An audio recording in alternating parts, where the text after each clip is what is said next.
This channel does not promote any violent, harmful, or illegal activities. All content provided by this channel is meant for an educational purpose only. Top quality और consistent performance के लिए सिर्फ silver pump नाम याद रखना। পাহাড়ি ধসের মতো ভেঙে পড়েছে আস্ত বাড়িটা। ছেলের কর্মকাণ্ডের পরিণাম ভুগতে হচ্ছে একটা গোটা পরিবারকে। পেহেলগাঁওয়ের জঙ্গি হামলায় অন্যতম অভিযুক্ত আদিল হোসেন ঠোকার। তবে সেই ঘটনার পর থেকেই ফেরার হয়েছে আদিল। তার পিছনে পড়ে রয়েছে ভারতীয় সেনা এবং জম্মু কাশ্মীর পুলিশ।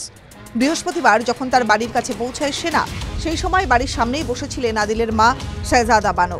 সেনা পুলিশ মিলে যখন গোটা বাড়ি খালি করতে ব্যস্ত, তখন তিনি উর্দিধারীদের উদ্দেশ্যে বলেন, ওই জায়গাটাতেই বসে মাঝে মধ্যে দুপুরের খাবার খেত আদিল।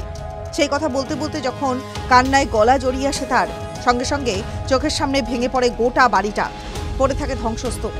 আদিলের মা জানান, ছোট থেকে অত্যন্ত মেধাবী ছাত্র ছিল আদিল, কিন্তু লস্কর জঙ্গিদের সঙ্গে যোগাযোগ বাড়তেই পরিবারের সঙ্গে তৈরি হয় দূরত্ব। 2018 সাল থেকেই ঘর ছাড়া আদিল, মাঝে মধ্যে বাড়িতে শুধু খেতে আসতো সে। ছেলের এমন কর্মকাণ্ড প্রসঙ্গে মা শেহজাদা বানু বলেন, যদি ও সত্যিই একজন মানুষকে মেরে থাকে তাহলে ওর বিরুদ্ধে পদক্ষেপ নেওয়া হোক। এদিন সংবাদ মাধ্যমের সামনে ছেলের উদ্দেশ্যে তিনি বলেন, আদিল দয়া করে আত্মসমর্পণ কর, তাহলে আমরা একটু শান্তিতে থাকতে পারি। পেহেলগাঁওয়ের ঘটনার পর আদিলের সন্ধানে নেমে তার বাড়ি গুড়িয়ে দেওয়া ছাড়াও বাবা ওয়ালেম, ভাই জাহির এবং আরসালামকে গ্রেফতার করা হয়। এমনকি একদিনের জন্য মাকে আটক করেছিল পুলিশ। TV9 Bangla digital.